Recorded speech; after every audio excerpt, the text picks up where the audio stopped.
What's the craziest thing I could do? You hacked SEO without realizing it. Right, I just tried to build something cool. Because you dropped such a bomb there. I didn't do this on purpose, The bills need to be paid. How do I start a business? but in the end, you don't really have a choice. Like they're bots now that are your girlfriend. You can literally talk. I have the craziest stories you have ever heard. Didn't fit into the podcast. What do I need to now learn? I think nobody can predict the next year anymore. Welcome, Kevin. Riedl is your surname. So I'm going to pronounce it the English way. So thank you very much for joining today. I'm really looking forward to this conversation. And thank you very much for making the time today to come and talk to us. Yeah, thanks for having me. Really looking forward to it. Yeah. So a good place to start is obviously we met in a grants program, but we kind of met before that already, seeing as though we're in the same region in Europe. So, and you obviously done a lot of interesting things to get to where you are today. You obviously own your own business. And it's really interesting to talk about your personal journey to founding your own business. And obviously what I'd like to show the audience is all the really cool things that you do around education as well. Like a couple of years ago, I started participating in Coding for Kids, which is a non-profit in Austria about educating kids about software development. And since we were providing software development services to blockchain companies, I approached them and asked, "Hey, what do you guys think about offering blockchain workshops to kids?" Right? Like these kids were aged 10 to 15, and so we tried it out and it worked really well, right? The feedback was incredible, and as a consequence, we are now doing this in collaboration with them every year, this year as well, again. And with each year, of course, since AI is advancing as well, we are utilizing these tools, and kids are able to code smart contracts, D-apps, and all kind of stuff without actually going deep into the rabbit hole and spending months or years actually learning that craft, right? So that's pretty cool. And aside from that, we also as a company started doing that ourselves as well with online workshops for kids, with trade fairs, where we also are each year at a larger trade fair in Austria, or visiting universities or schools in countries far away, like Thailand, for example, whatever, right? So that's basically the kids' education part. And yeah, I mean, it's all for free. We, of course, uh, get a lot of value from it as well, just by the branding and marketing. But in the end, there's no monetary upside directly for us.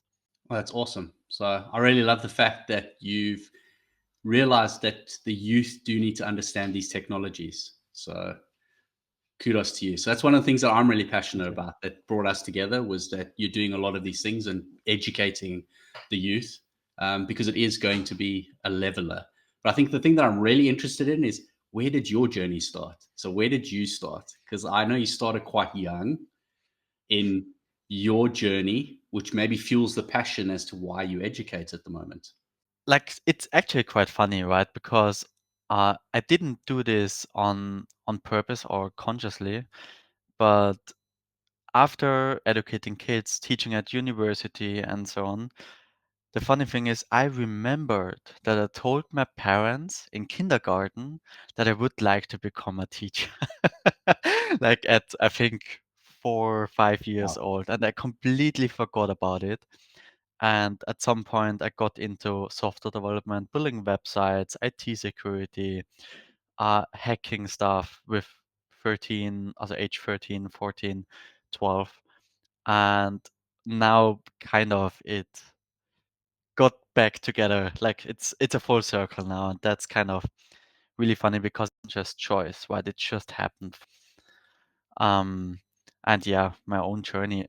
I mean, someone in middle school has shown me a website builder of how you can build your own website, and I was before that already somewhat fascinated with computers. Like tearing them apart, destroying them like as kids do. And yeah, that basically started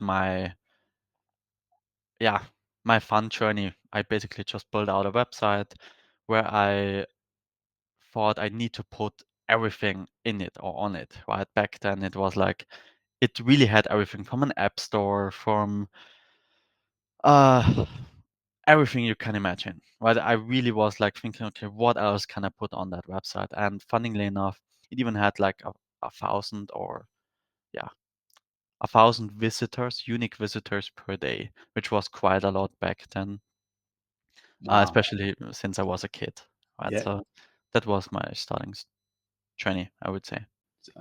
So, so the question that begs me now, because I'm so curious, is the website still live? No, no, no. Like, it was live for 3, 4 years, and during that time, I've built out like 30 additional websites.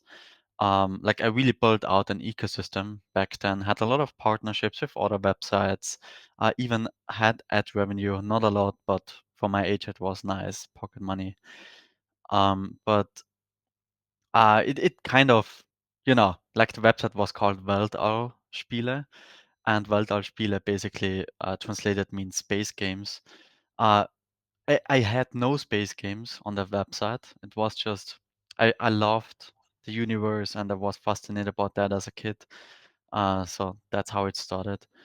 And kids were bullying me simply for the name without checking out the website. And if you're a nerd, you are being bullied at certain ages, especially back then.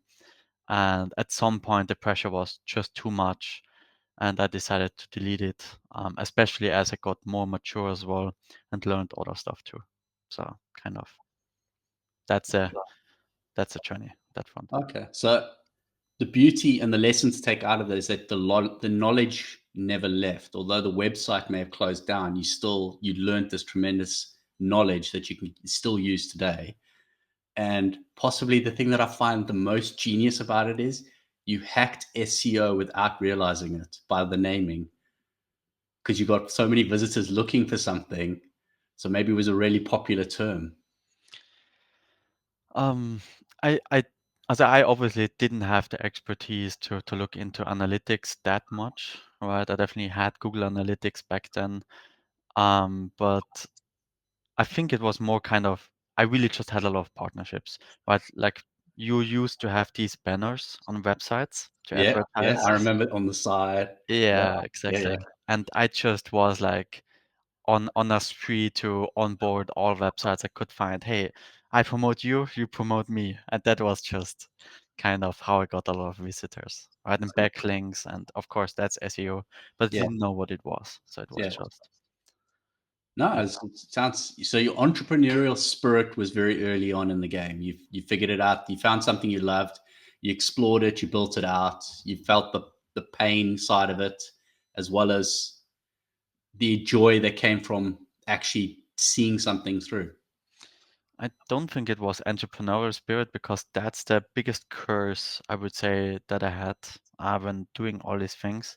Also with my first startups, I never tried to make money, right? I Okay. just tried to build something cool.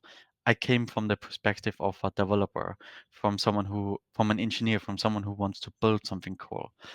And of course, when you really are innovative and build great things, that's a viable path.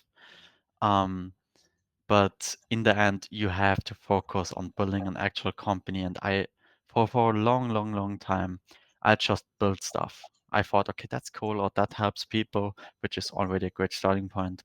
But so it was less about entrepreneurial spirit, but more passion to build something crazy, fancy.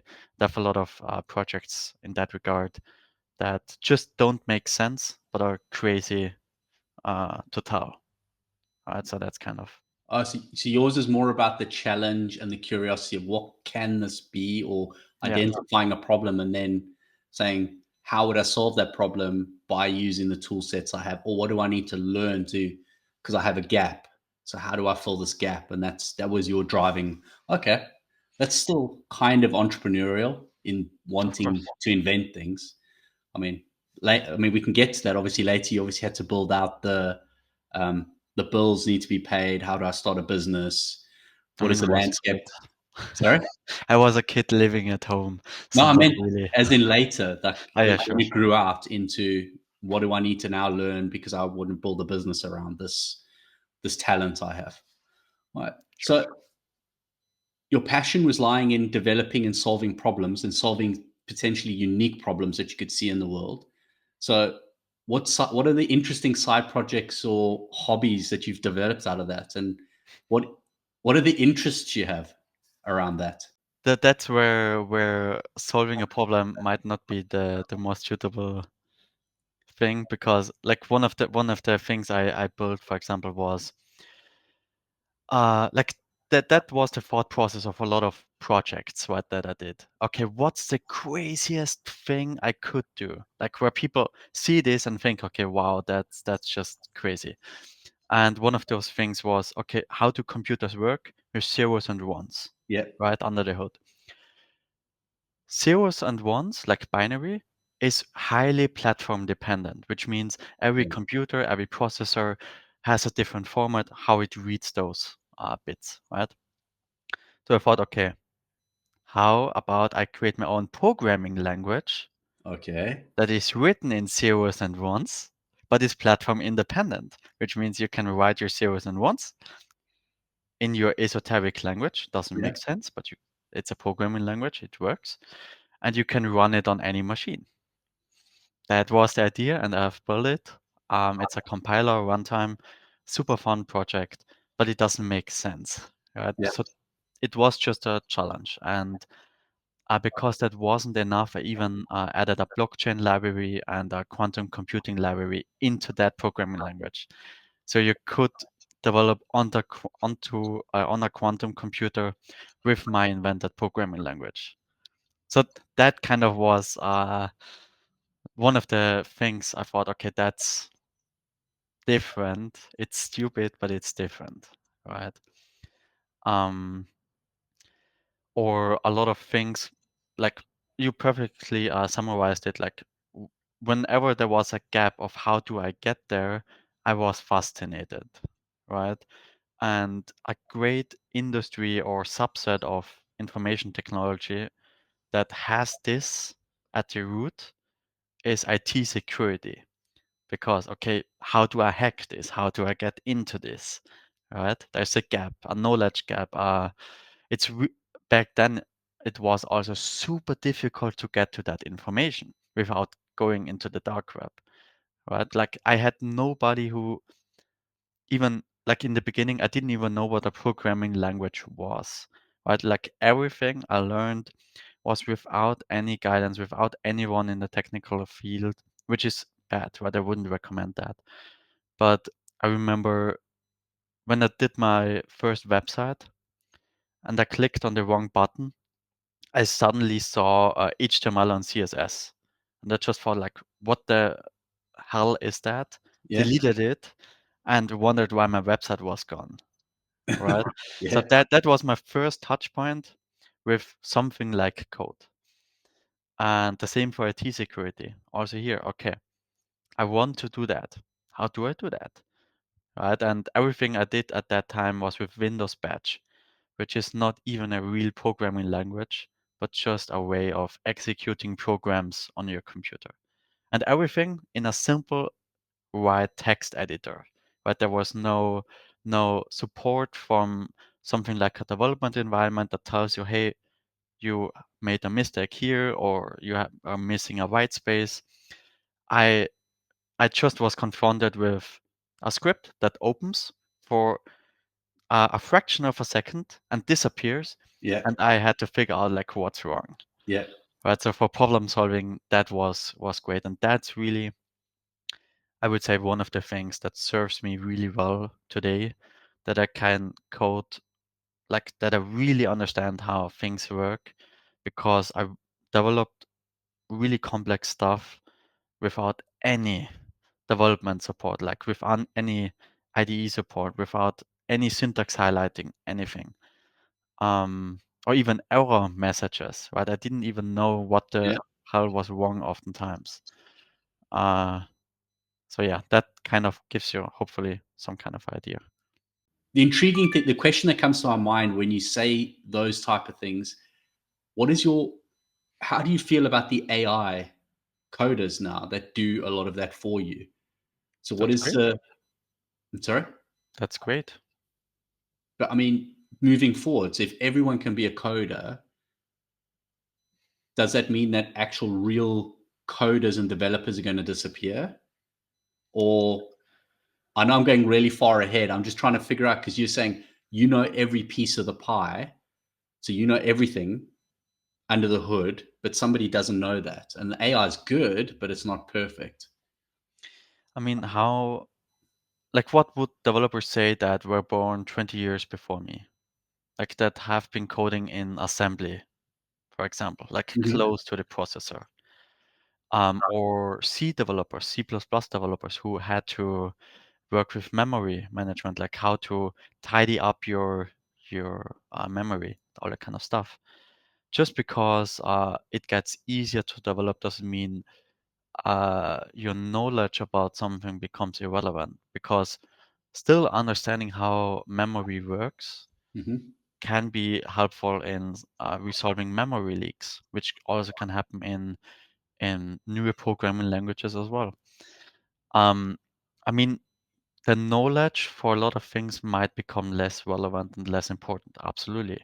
Why the hell would I need to understand assembly today? Like, there's not really a benefit to that. But it's great if you have done it once, right? So just to Yeah. know, okay, like what's the piece here? Like, we are just talking about the last 10% of becoming a 10x engineer, for example, right? Yeah. But those first 90%, I definitely agree, it just becomes much more accessible, which is great for the economy, but bad for developers, of course, because your knowledge just got commoditized, just Yeah. got less valuable, and competition as a consequence got much more intense because it's more competent competition and cheaper competition that you can't compete with. Um, so I wouldn't say developers disappear, as most people say as well, but it's more kind of, instead of 10 developers, you may need one that knows how to use these new tools. So the job description of a developer might change again.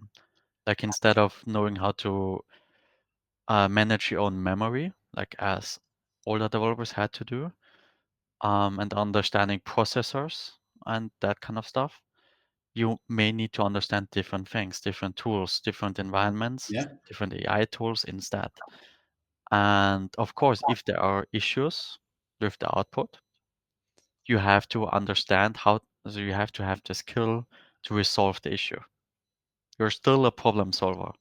You're just solving different problems on a more abstract and higher level, Yeah. right? And it might also go more into the direction of a product engineer, which I really like, which means you're not just getting tasks to implement. That's what the AI will do if you Yeah. give specific instructions, but instead, um, you have to think, or at least validate the output, or brainstorm with an AI or with your team. How do we build this in a way that it serves us? Right? Like, with our budget and so on and so forth, like more product management Yeah. goes towards developers, I would say. Okay. But that's just a guess, right? And what we personally, to wrap this up, also bet big on is QA, which means Correct. Yeah. a lot of vibe coders and a lot of people, including myself, using AI. Um, how can you be sure that even if it used to be correct, that your code still fulfills all requirements, right? Just because you told your AI originally that if you click on this button, this should happen, that it remains this case because AI is changing your code really fast, right? Correct. Yeah. And I know myself, like when I get these code changes from AI, I oftentimes just click okay, okay, accept, accept, right? So QA testing doesn't mean like these tests are written by humans, but that you have to have an eye on making sure the requirements are tested and that the tests are accurate. And that most likely will, for super long time or maybe even ever, so always, I require at least one human to do a final checkup in some way. Right? So that's I guess for my end how the role Yeah. might evolve. Yeah, it's interesting. So as we digitize more and more of it, it becomes more access arrives, which means more businesses can be built. But that also means that the developers who are really good will now you won't need as many. So if it's agentic AI actually comes out to be what everyone assumes it's going to be, it could be you with 10 agents doing the same as a whole team would do. You're just running your own team now. So you need somebody who's really good at the top, understands the entirety of the process, and can delegate and understand how to build out something. And then the second part of that is you really need an external partner, or you need somebody external from that development process to actually do the QA to make sure, yes, does this conform? Is this correct? Have you ticked all the boxes as far as security is concerned? Does it actually work the way it should work to spec? So there are actually two fields developing here, two new fields developing that are vitally important. I mean, QA is not new, but it will be much more important. Pretty sure. What I meant as interesting enough, which we'll go into now, is as a service, it's going to become really important because if I don't know actually how to code as well as you, but I have a product and I can maybe work with a developer and they build out my idea, I can start with a basic. Here's my MVP from AI, pass it over to developer. They do everything else, and then I need a partner who can externally do that QA to make sure has everything being done. So this Yeah. QA part's actually potentially going to be a very important service in the future as we move down the line. Funnily enough, somebody already offers that. Yeah, a lot of people offer that, but it's way less competition Yeah. too, which is great, right? Oh, So but you've identified that with your business. You've identified this trajectory and you're actually filling that void and giving people an opportunity to have the expertise and to double check, triple check what's already been built, which is can save you a lot of money at the end of the day, I'm assuming, if it's done absolutely, right. Correct. So absolutely. Not just through AI, right? Just making sure stuff works. correct. Crazy So, concept. great. Uh, yes, these days, potentially. So hobbies are interesting. We've moved through the hobbies, what interests you, we've identified, but you also, as you've grown up, you've now also moved into creating an actual business together with a partner. Is that correct? Yeah, Yeah. So, Christian. yeah. So you guys have created a business together. And what was that experience like going from learning all these things, solving problems that didn't need to be solved, but were interesting for you, and then out to building the company you have today? I think the most authentic and honest thing I could say here is really exhausting and madness. Those two words describe it the best. And I know everyone is saying that, but until you have been through that journey, you can't possibly comprehend how crazy, like what crazy stuff is coming along your way, right? From lawsuits to, oh well, fuck, our biggest customer is now gone, and whatever, everything, right? So I think that describes it pretty well. Also, like founding with a co-founder or with several founders, like even had my first startup even was with 8 co-founders. Okay. How stupid can you be? um, but it comes with a lot of conflict as well and challenges and also in terms of leadership, not just through employees, but with your co-founder, because everyone is different, right? I love a harsh, direct language. I have thick skin. Um, but I have had co-founders, and for example, also Chris, uh, doesn't like the same language I like, right? So, for Yeah. example, it's everyone is different, and Yeah. that's definitely something I learned as well. The difference allows for different outcomes. So if everyone was the same, you probably wouldn't see all perspectives. So although your communication styles are different, it also helps you as a founder to realize, like the co-founder, to realize that potentially your customers or suppliers communicate in a different way, and that helps you to grow that, to realize that. And the same for Chris, probably helps him to realize sometimes he just needs to be really direct with people in order to progress a conversation. So you guys get to learn from each other, which is good. So 8 co-founders, that must have been a very interesting table to sit at. Probably very loud as well. Well, it was my first startup, Okay. right, that I founded myself, and it was during my exchange semester. So it wasn't a table. It was Zoom calls, or like not even Zoom, what Okay, we had fine. back Yeah. then. But everyone was in completely distant, complete remote areas. Yeah. Canada, Australia, Europe, US. Okay. So very Like time international. zones were crazy. Yeah. But yeah, I mean, and Yeah. that yeah, sorry. No, I'm saying, I'm just thinking now because when you said time zones, I'm thinking, yes, now I can see it. That would be the hardest part is the time zone. Yeah, it was madness, absolutely. Uh, but that was definitely one of those early leadership experiences where I learned a ton. Um, yeah, Wow. really interesting. Yeah. So tell me a bit about the company you have today that you co-founded with Chris.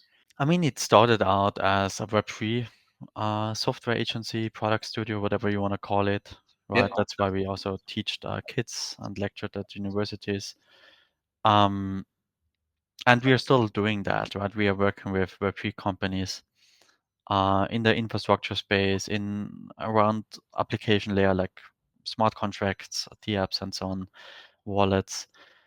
Um, but I would say the last 6 months or so, we said, hey, whenever someone approaches us and they asked us to build something, the conversation always went like something, hey, okay, yeah, cool, let's do that. But they always came with that fixed mindset, okay, it needs to be built with, for example, blockchain. And when we as technical people thought, okay, well, yes, you can technically build that with blockchain, but in your specific case, it really doesn't make sense for the thing that you want to build. Yeah. So what happened a lot of times was like we were talking people out of the sale, which Yes. is really bad for us. And in the end, we were just helping them. So getting not paid by helping people is a bad process, as you can imagine. Yes. And we said, okay, like how can we help people without wasting our time? So it was kind of the starting point of, hey, okay, let's start with let's not sell technology, but let's sell an outcome. Let's sell an experience. Clever. And the two things we came up with was Fractional Co-Founder, Yeah, I love that. Yes. which of course can be a fractional CTO, CPO, or really just a co-founder, um, and Q&A, right? Yeah. Because that's also something Chris is super passionate about. So we are now doing those two things we both are super passionate about, and where we think AI is, at least for the next time, just a supporting tool instead of a replacement, Yeah. right? So that's kind of how we thought about it. So I found it really interesting the way your face changed. You know, for the next, because AI is moving at such a pace. You have no idea what, even in 6 months' time, we're going to be looking at. Um, I love the fact the co-founder thing I find super interesting, because I think that's you've identified something that's lacking in the market and you're offering, and as you said, the clever part is you're offering the solution, let alone the wealth of experience and things that you can do underneath that. You have all these products underneath, but encapsulating them and saying, we can come in and be a like, do you need a fractionalized co-founder to help you get over that hurdle because you don't understand? Maybe you need a CTO, as you said. Maybe you just need somebody who's technical. You have the idea, but you need a technical person. Or perhaps you have no idea how to manage. You have an idea, you have a business, but you don't know how to move forward. Or you've lost somebody in your team is another thing. How would somebody approach you with that? So what does it entail? So say I have an idea, I say, okay, so Kevin, I need a co-founder. How does that work? What does it look like? Well, we have it, like the funny thing is, we have it big on our website stating we don't know, right? Amazing. Basically signifying, hey, a co-founder does everything. Hmm. We do the stuff that's required to move the needle, Yep. right? Which means for some clients that we have, it's more kind of uh, maybe even the consulting route. Hey, don't do that. Focus on that. Don't waste money on this. Blah blah blah. Hmm. Right? For some clients, it's a lot more hands-on where we do stuff, um, or just giving feedback on things. Like we do everything a co-founder would do.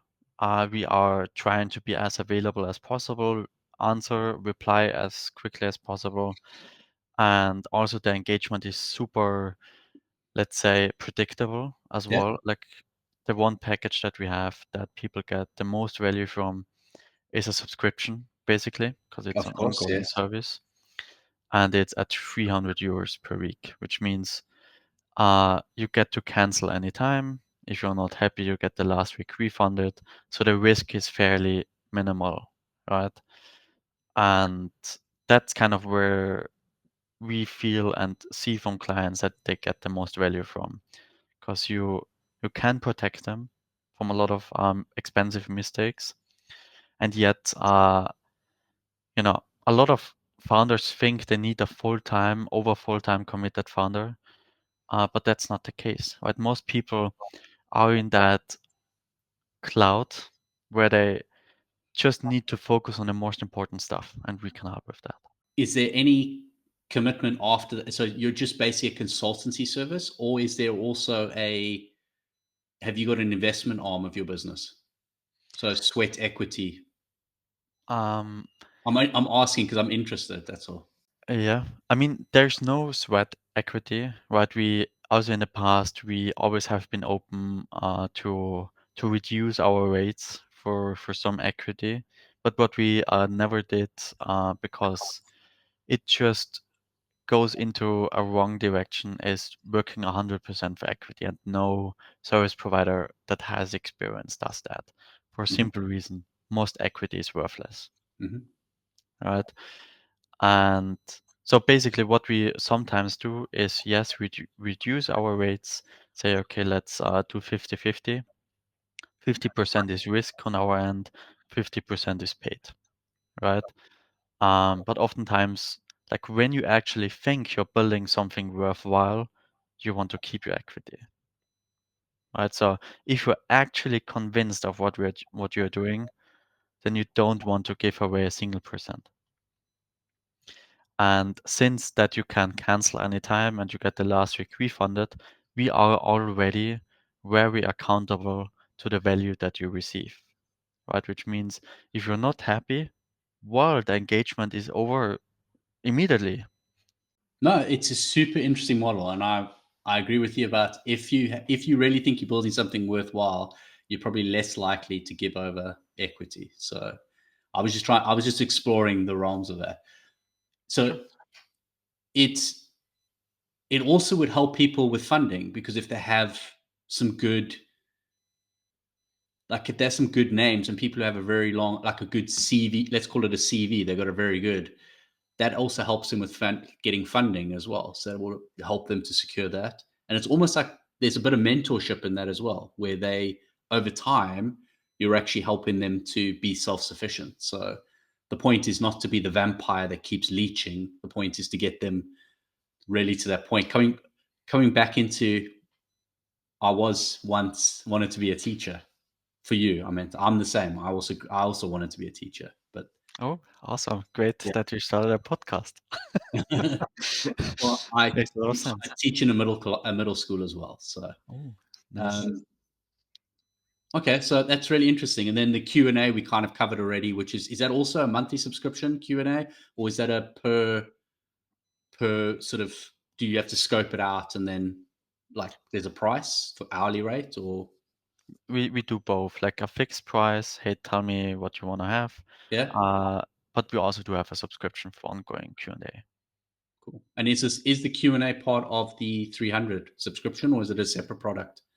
I mean, it's a separate subscription at 750 euros, so it's targeted at larger companies. Yep. But in the end, in a fractional co-founder role, we also do that if you ask us to. But usually it's not a well invested time Yep. because the fractional co-founder actually on an hourly basis, on how much time we actually spend on that is more expensive for you, right? Yeah, so So it'd be an add-on, like when you get to that point, it'd be the add-on.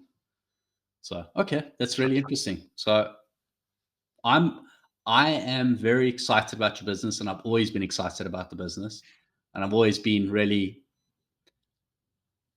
been positive about what you're doing. So not from I mean the educational thing was the first thing we looped on. I was like, wow, this is really interesting that it's not just about let's go out and let's try and get as much money. I mean, there is a strategic angle to the blockchain, which I love because you think so far out.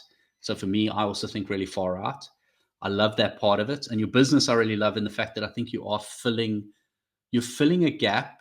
And this is where I want to lead it to, is to lead the conversation to Austria and then obviously EU as a wider sort of discussion. Because I think everyone is so US centric, Asia as well, but Asia's kind of a little bit away. But when we look at the majority of it, we're looking at like the US is driving the innovation. Is that the same feeling you have that everything is driving out in the US, or is it just easier for the capital markets and for legislation out there that you see all this innovation? yeah, 100%. I think everyone is aware of that, except of some exceptions, of course, right? Yeah, Because Europeans also have their niches that I'm not fully aware of, but in physics and so on, where they are leading partially as well, I think. yeah. No, that's just it's. I haven't seen what you're trying to produce in Europe, and I think you're front running the pack in the fact that there may be companies in the US doing it, but I don't see people in the eurozone doing it. And I think that's what we need. We really need to start driving that. The biggest problem I have with the eurozone, especially living here for so long, is where is our Google? So why have we not got that yet? I mean, the closest thing we have is Mistral in France now. That's probably the biggest thing we've got. In Austria, we had what was it called? Was 400 million was it the valuation sold off to Nike? Runtastic. Mm, yeah. That's the biggest one I know of in Austria was Runtastic. That's like the biggest company created, but they eventually moved to the US anyway.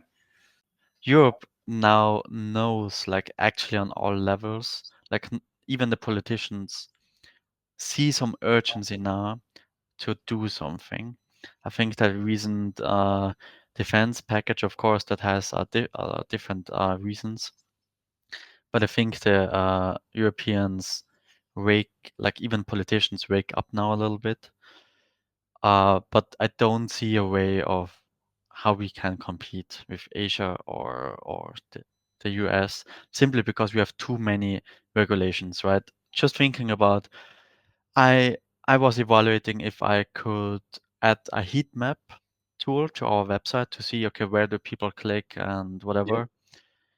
And once I dug into it a little bit, I thought, okay, wow, to make that GDPR compliant, fuck it, right? And it's just a lot of times this way, and then you have a super high tax rate as well. It's like it crushes you on all fronts. right? So there's it not a lot of incentive to Correct. go high risk. Then there's less capital. Hmm. Right? Although the capital would be available, but it's not being deployed at the same rate as in the US. And like we have a lot of smart people here, but why would you make your life very difficult when you could just go somewhere else? Yeah. That's the thing, right? Like just because it would be in theory possible here, why would I do that? Why would I pay 50% tax? Yeah. Why would I go through the GDPR as a teeny tiny startup? Why would I do all these things when I just could just go somewhere else and make my life a lot easier? Yeah. And then maybe later on support that market, which is a tiny market in comparison, right? Like for a lot of companies. That's why USDT, the stablecoin, doesn't really care if it's available in the European Union or not. That's the thing. Like Europeans think they are super important on a global scale. They are not necessarily in all areas anymore. They are in a lot of areas, but not in all. And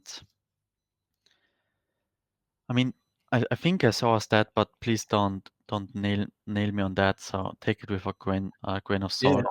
But I think that G8, G6, whatever it is called, used to be the biggest economic, let's say, conglomerate Yeah. in the world. But now it's, I think, just 22% of the gross domestic product in the world. Hmm. And the BRICS have plus 50%, I think, even. Like, how do we dare to think we are so important? Yeah. Well, I think the last one I saw for the bricks, and again, I might be wrong, was that they are over 30%. So they're Oh, just larger. already. Okay. Yeah. So they account for a third, I think, of the output but that was before the other countries joined. Okay. So BRICS has been a very to move off into a different realm, and it plays into Europe, has been a silent one that nobody's really spoken about, and you can see the US positioning for that. And the reason why it's important is because where money's flowing in on a global scale, and where that money flows is obviously where innovation is going to eventually land up, because there's going to be more capital flowing in those regions. So the defense budget, which you brought up, which is like 800 billion, is one said like really exciting because you can see innovation will come out of that in defense purposes. The other side is quite scary as well, because where is that going to come from? From the when your economies aren't that great, where is this 800 billion going to come from? So that's another part, other side of the scale I look at. Yeah. So what do you feel the startup scene's like? Because you visit places in Austria and around Europe. What is the startup scene like? Are there a lot of startups, or a lot of people leaving to go elsewhere? I mean, so of course we do have a startup scene, and it's good, I would say, right? Like if you go to Vienna and Munich and so on, there's definitely good tech hubs and so on. But it's just not a comparison, right? It's uh the first thing you always have to think about is regulation. Some people might disagree with me here, but that's just the case. Like whenever you build a software product, GDPR is one of the first things you have to think about. Collecting a damn email is an issue, or cold calling or emailing someone can result in fines in Austria and even in Germany. Like, what the hell? Like, how hostile can you make an economic environment? Like that's just because companies from the UK can still call you, right? Yeah. It doesn't save you from cold calls. Yeah. Just Austrian businesses, for example, are. Correct. Yeah. So it's kind of just stupid on all Yeah. ends. My personal experience was going into startup weekends and then realizing with the people who were offering the money. So you obviously For those who haven't been to a startup weekend, you go in, you sit with a team, you decide, like, people pitch ideas, you join a team, and then you work for the entire weekend, and there's a presentation, and maybe you can win some money, and the company actually starts. And you have each night, you have investors. So you have people who are willing to give you, capital essentially. And every conversation of those capital, when they're talking about your idea, especially on the second night, a lot of people are asking, well, what's your compliance? And they're asking you all these questions about compliance before you even get to investment. They want to have compliance, which is builds back into what you said. The investors are worried about compliance because they don't want to put money into something that's going to land up being a problem or sunken cost, and then you're in a legal battle or something occurs out of that. So that's one of the reasons for it. When you come to AI, I don't know if we may be behind in developing AI. It could change, of course, because I think there are other approaches to AI.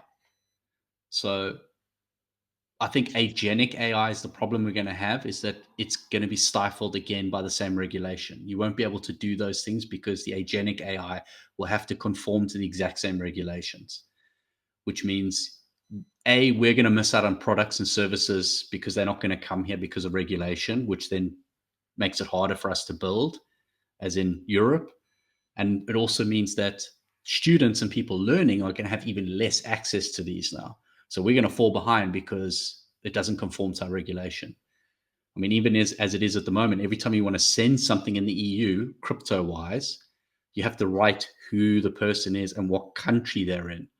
Like, it's that detail now that you have to give. Even just if I sent you crypto, I have to say that I sent it to you and where you reside in the world, which is defeats the purpose sometimes of that fair trade and being able to build it out.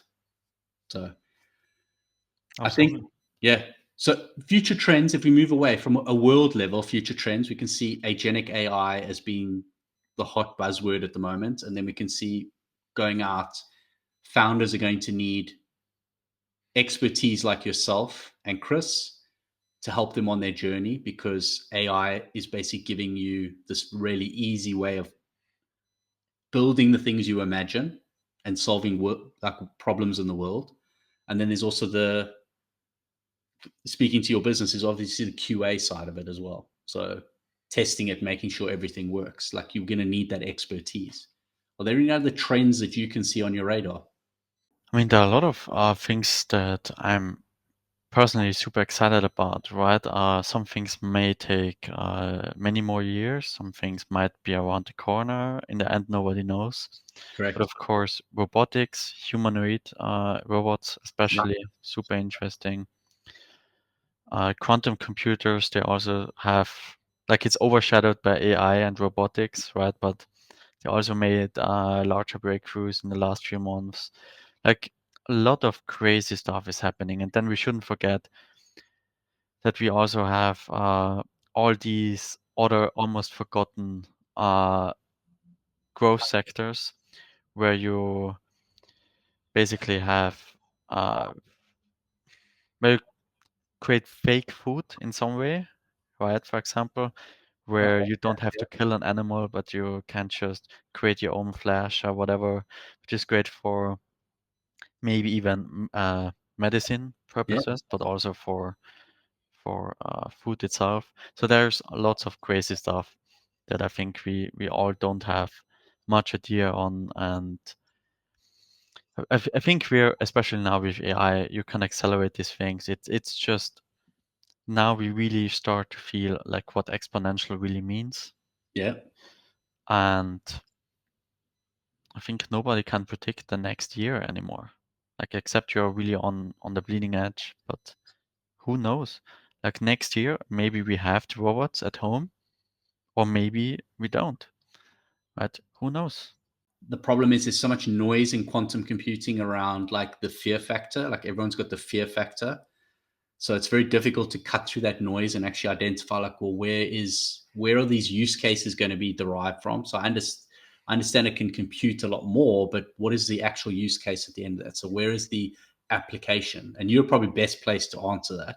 I mean, the core use cases for quantum computers computing, from my knowledge, definitely are everything around nature, especially, right? Mhm, Simulation, coming up with proteins, uh, all that crazy stuff that we know from science fiction, mhm. right? Like once you have quantum computers, you can like, of course, in combination with AI, especially, you can create proteins, like you can invent materials, like you can really form reality in a lot of crazy ways that have been on try and error before, but in future it could be understandable, added, like we can really form our reality in a lot of ways. Um, we can simulate realities, the universe. Like of course I'm just like going a lot in the future, but that is Yeah, yeah, what quantum computers are for. They are not necessarily for our daily use, yeah. but that's why a lot of people propose these hybrid approaches, like where Mhm. you maybe have a quantum computing processor in addition, like a graphics card, right? In Yeah. addition to that, for some use cases, but like especially for science, it's crazy. Pharmacy, medicine, these things. That's where quantum computers excel at. It's more in the science and industry field. Okay, so is it because of the raw compute power and speed and what it like the volume it can hold? Or is it actually a completely different way in which it's because it can hold two states? That's what I remember. So still, I am not an expert by any means, and it's really difficult. Maybe I have to play with it a lot, but I learn it through use case. So I know there are two states, and you can have both of those states simultaneously and play them out. So it's almost like having you could run two realities at the same time, and then you can exponentially, depending on how many, what are they called again? Super superposition, or what do you mean? Yeah, but they've got the you can have multiples of those. Can you A not? qubit. Yeah, so each Yeah. qubit has two states, doesn't it? So it can hold two states at the same time. Yeah, it's like what you're like a bit itself has zeros and ones. I think you all Yeah, know that. And the correct. qubit basically has, in addition to that, the superposition state, Yeah. which basically means everything in between. So it's kind of okay, as long as we don't measure it, it's everything. But it's and that's why quantum computers can be so incredibly powerful, because um, it like the calculation power grows exponentially. Like for example, if you have I hope I don't make a mistake now, but if you have one qubit and or let's start with two. Two qubits, it's not just like as you would have two bits, but Correct. it's like exponential. It's like 4 bits equivalent, something like that. If you have 3 qubits, it's 8, right? It doubles again. Okay. If So you it's like have, it really like it's exponential. It's literally straight a line straight up yeah, of compute power. Well, not and even it's not even compute power anymore, is it? It's so you have the possibilities of everything between a 0 and a 1 as we put it in like terms we have today. That means it holds all possibilities in one state. yeah, Okay. But how do I use that? Now, this is where I get in the weeds. Maybe I need, but so if I have all possible states all at the same time, what does that give me?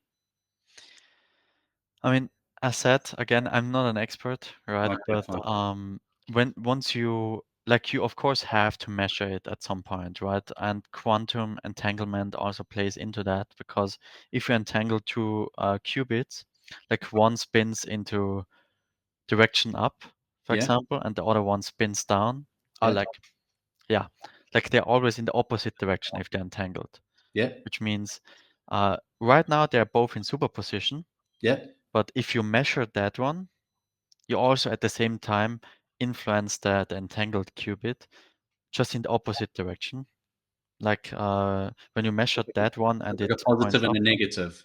I'm getting really layman's terms now. Like, Yeah, for example, like Yeah. it's just the opposite. Like Yeah. it's like an arrow that points Yeah. into some direction, and if it points here, the other one points here, for Cool. example.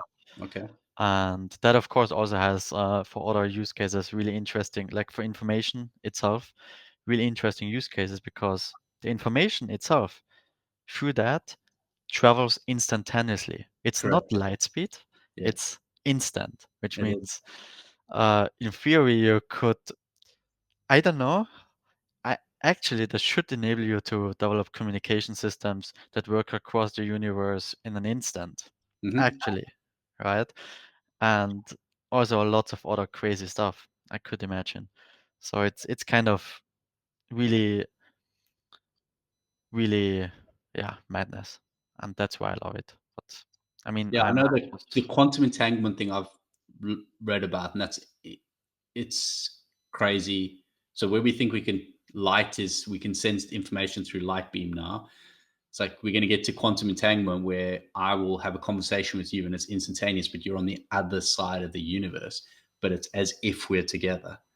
And then the next part of that is will that open up teleportation for us? In other words, could we take ourselves, digitize it, and move it across? So, can we actually take particles and move them across that communication beam?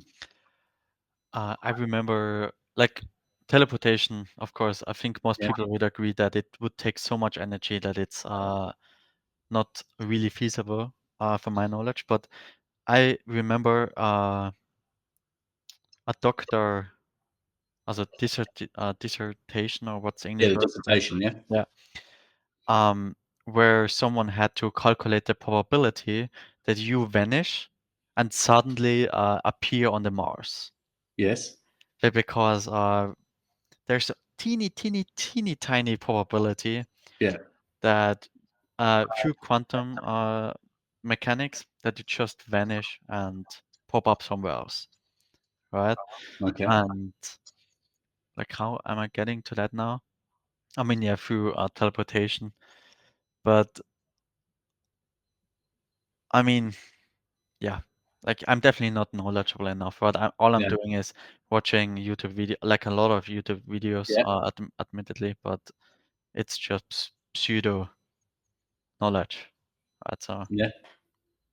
No, well, I said, so because I'm really interested in robotics as well, because as soon as I saw AI, I mean, Boston Dynamics was the first one that kind of gave me the clue. And then watching Black Mirror was the next thing. Was like, okay, I understand now. And then AI, and then you're like, okay, now it's layers. So, question is, would you have like a Tesla bot and or like Optimus Prime or any other actually in your household doing chores for you, like cleaning and doing the rest of it? Counter question. Do you think it makes a difference? Because if my neighbor has one and they all start to rage and destroy humanity, I think it's just a small walk to my house. Like, of course, they're not necessarily directly here when I sleep, Mhm. right? But once they actually want to kill us, I think AI figures out a much more efficient and I effective way. wasn't going dystopian. I was just saying, like, I wasn't thinking that way. I was thinking like I can see the opportunity, Kate, like the opportunity play out. Um, Mine was more, would you have one in your house? Because the thought thing that I had, especially, I can't remember her surname. I was watching her the other day. The woman who co-founded Signal, she was talking about privacy and how agentic AI, you're going to have to give access to information that's potentially sensitive. And because of the black box nature and you're not running on device, it's actually pushing off somewhere else. Not that we don't do that already, but there'll be a lot more access. And the question was, a bot now has even more intimate, potentially, access to your environment versus your phone you can turn off or put away. So it actually has this more, yeah, access in your private space. So that was where I was kind of going. Would you have one with that privacy concern, or do you not see a privacy concern? It is important, but in the end, you don't really have a choice. I think that's the harsh truth. It's coming anyway, right? There are a lot of people that said, okay, I'm definitely not going to use a smartphone. I'm definitely not going on Facebook or Instagram. Yeah, no shit. There are. Or like when cameras, like video cameras, started to observe us on the street, people complained, well, they're everywhere now. You don't really have a choice. And I think that's the harsh truth. Yes, you can be bothered by it. Yes, think about it. Yes, try to mitigate it if you value your privacy. So if you really value your privacy, you better don't acquire one. But sooner or later, it will be a competitive disadvantage. It will be uh, just such a boost for your life in every Yeah. way that you will that it just outweighs the privacy concerns. The biggest impact it's going to have is aged care, because as we look at a population decline, in the fact that there aren't as many babies being born, that's all we're not. That's interesting. Yeah. Yeah, we're not replacing ourselves quick enough. You're gonna require these things. So whether it's by design or not, we can have a debate. We can talk at length about those things. But I think this is actually going to help us with aged care, because we have got a massive body of people in the population that are going to move into those types of spaces where they may need more assistance, and there are less people available to help with that, because obviously we're building the future.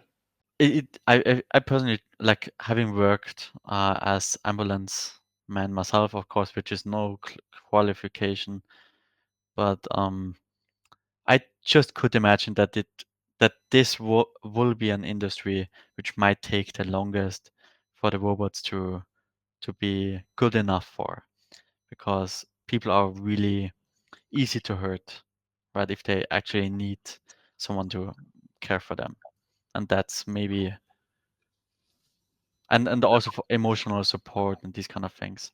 Yeah. Although humans treat elderly in tendons, unfortunately, quite badly. Well, I'm wondering if the loneliness factor is the low hanging fruit. So that would be the beginning of it, is that AI would be your friend. And then, Girlfriend. well, we already It's have the coming golf. I meant, already. yeah, golf. I meant companionship, but not that way. But yes. Well, maybe it will be. Maybe that's the inroad. 100%. Yeah. Like, I'm 100% sure that we get robot girlfriends. We 100%. already have it. There's what do you call them? Telegram app. Like they're bots now that are your girlfriend. You can literally talk. She sends you voice messages. You can send her Yeah. a voice message. It's already there. Like all of it's there. We already have, like, what was it? What is it? CES, was it last year? And this year they had the companion bots. Mhm. So we've got. I think it's there. I was just thinking that was a really good use case. I'm wondering if Europe will break out into robotics, because that would probably be. We've got the manufacturing facilities. We haven't got the GPU or like silicone wafer. Mhm. Are we produce? Have you? I'm asking a question you probably don't know. Do we produce? Can we produce the quantum computers here? Like in Innsbruck, we do have quantum computers. Yeah. And it's produced in Europe as well. I don't know, but there are a lot of companies with quantum computers. Like a lot of comparably, like more than you would think of. I think in Italy there's the Rigetti quantum computer. Then we have like IBM, which I guess is also a Yeah. European company. Like in Innsbruck, I think we also have. We even have in Innsbruck, like in Austria, one or two quite advanced quantum computing startups. So yes, I would guess that we have something. Yeah, no, I'm just thinking about the advanced manufacturing, because Europe is lucky that we still have relatively more. I assume we have more advanced, more of it, like manufacturing. It's like the US is still ramping up, like they're trying to rebuild their manufacturing that's been outsourced. I don't know if we've outsourced as much because we had maybe that was a good part of the tariffs, potentially, that everything was so expensive for us, but it actually allowed us to build out manufacturing, like to reinvest in manufacturing infrastructure for the Mhm. future. I'm wondering. So I'm thinking out aloud with you. Sure. I'm Like looking for the honestly, it was no strategic idea. part. Okay. Yeah. So, as part of this podcast, I have the final part. But before we get to the final part, is there anything you want to share with the audience? Maybe just some free support. Like if you think there's is a question I could answer or in some way connect you with some people or help you in some way. I'm not charging for that. I'm not taking any referral rewards, fees, whatever. Just reach out to me on LinkedIn or wherever. Happy to help. So, really do check out Kevin on LinkedIn. He has got loads and loads of cool stuff that even I really enjoy. So, thank you, Kevin. And coming to Appreciate it. the end of it, we have what's called the final scribble.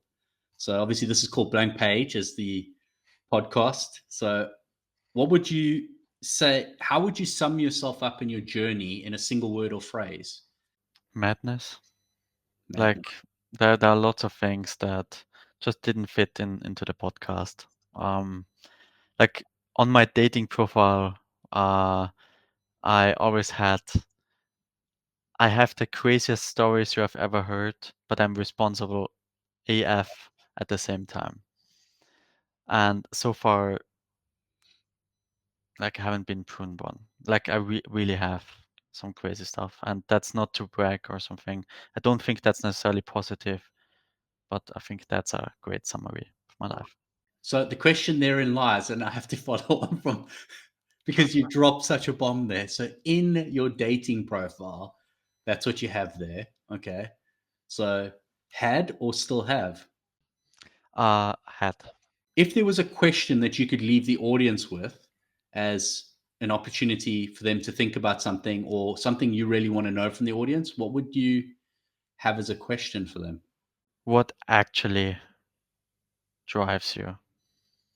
Because it sounds like such a shallow question, but if you ask why often enough and actually try to answer, and you won't be able to actually go deep enough, uh, if you have never done that, uh, you will like you see life completely differently, and that's something over the last 10 years, I think my life changed like every year, like 360 degrees, because I got one layer deeper through that question. You are right. It sounds very simple, but if you really take it to heart and you really explore it, it you'll find something very interesting about yourself. A lot of So, insecurities, a lot of yeah. uh, deeper motivations, also around egoism, reputation, pressure from society, lots of stuff. So that's really a big question, and I think a lot of people would really benefit from. You're one of the few people that I found that is very genuine, cares about other people. So I want to give you your kudos and I want to give you your flowers here, as people say. You know, I think it's really important that people forget in, especially when we talk about um, starting a business, startup space, dog eat dog, Web3, especially when we talk about Web3, people often forget through the sensationalism and the noise, they forget about the people who are actually building, the people who are contributing, the people who actually offer a tremendous amount of value. So I wanted to give you your flowers and say thank you for giving so much value. On LinkedIn, there's a tremendous amount of value. And if people go through your timeline, it's not just the last year. This is you've been giving value for many years now. So I want to thank you for that. And I want to make sure that people go and have a read of what you actually put out because it's important. And I'd really like to have you back at some point if you have the time because I know you're a very busy man. Of course. So I'm going to link all the information for you down in the show notes. Please go and check it out. I'll also put down Kevin's business that he has with Chris, which is also amazing business. If you're looking for somebody, especially in Europe, who understands the landscape here, they are probably one of the best companies to go with and look for either helping you starting your startup. You're going to have a wealth of experience there, and especially if you're looking for from a software point of is looking for that QA element of it. So somebody to really go through the product and sort out the product for you. So Kevin, again, thank you for your time today. Appreciate it. Thanks again.